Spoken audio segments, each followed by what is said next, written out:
The Ashes and the Treasure by Keteb Shona.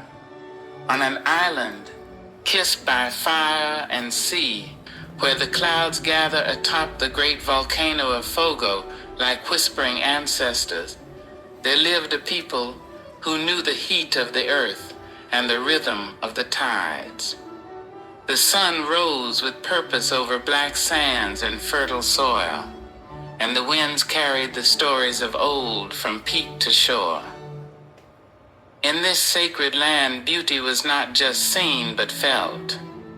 It lived in the vibrant fabrics dancing on washing lines, in the cadence of mourners sung at dusk, in the softness of goat's milk, and the shimmer of silver rings traded at the harbor.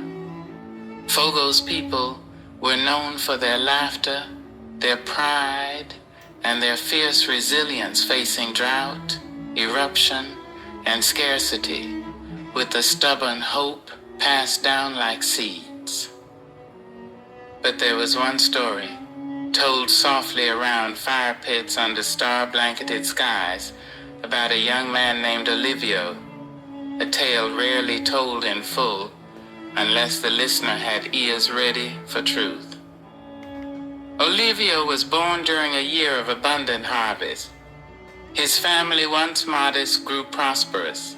His father traded cattle and horses from the highland plateaus, and his mother was known for her rare silks and golden bangles that tinkled like wind chimes.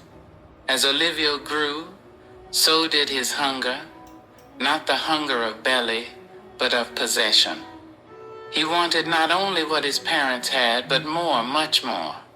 He wanted the glimmering things, the softest leather boots from Lisbon, gold from Dakar, fine horses bred not for labor but for show, and silk dyed with colors not found in nature. He found ways to make it all his. He learned the art of flattery and favor, of borrowing and rarely returning. His eyes no longer looked at the stars, but only what sparkled in hand. His heart, once filled with reverence for the volcano's sacred smoke, was now swollen with desire. One day, an old woman came into the village, her face weathered, eyes cloudy, her body wrapped in wool dyed with the ash of the volcano. She had no gold, no cattle, no fine silk, but she carried a small wooden box carved with ancient symbols. Olivio laughed at her as she passed. "What treasure could a woman like that offer?" he boasted. "Even the goats would not trade her a sip of water." The villagers watched her. In silence, the old woman turned and spoke, not to Olivio, but to the air around him. "The Creator scatters the shine of things like breadcrumbs, not to feed, but to test. Many follow the sparkle and forget the source." Olivio, annoyed by her presence and unimpressed by her words, dismissed her entirely, but the volcano did not. That very night it groaned. The ground shook. Fire lit the sky, and lava began its descent. People fled, grabbing only what they could carry. The golden rings, the silks, the silver, they were too heavy to run with. Olivio, in his panic, tried to gather his treasures. He filled bags with coins and fabrics, slung them on his back, and ran. But the burden slowed him. His feet caught in roots and crumbled stone. The heat grew fierce, and soon he was face to face with the glowing edge of the lava's flow. He dropped his wealth, but it was too late. He woke not in flames, but in silence. Ash was falling like snow. Around him were the ruins of what had been his home. His treasures were buried, consumed by the fire, or swallowed by the earth. Only the mountain remained. And beside him, as if untouched by chaos, sat the old woman's carved box. Cautiously, he opened it. Inside was a single seed, No gold, no silver, just a seed. Years passed. Olivia, once adorned in worldly things, now walked barefoot across the island, planting seeds not just in soil, but in hearts. He taught of surrender, of value, of the difference between wealth that decays and treasure that endures. He built a garden near the volcano's base where flowers bloomed even in ash.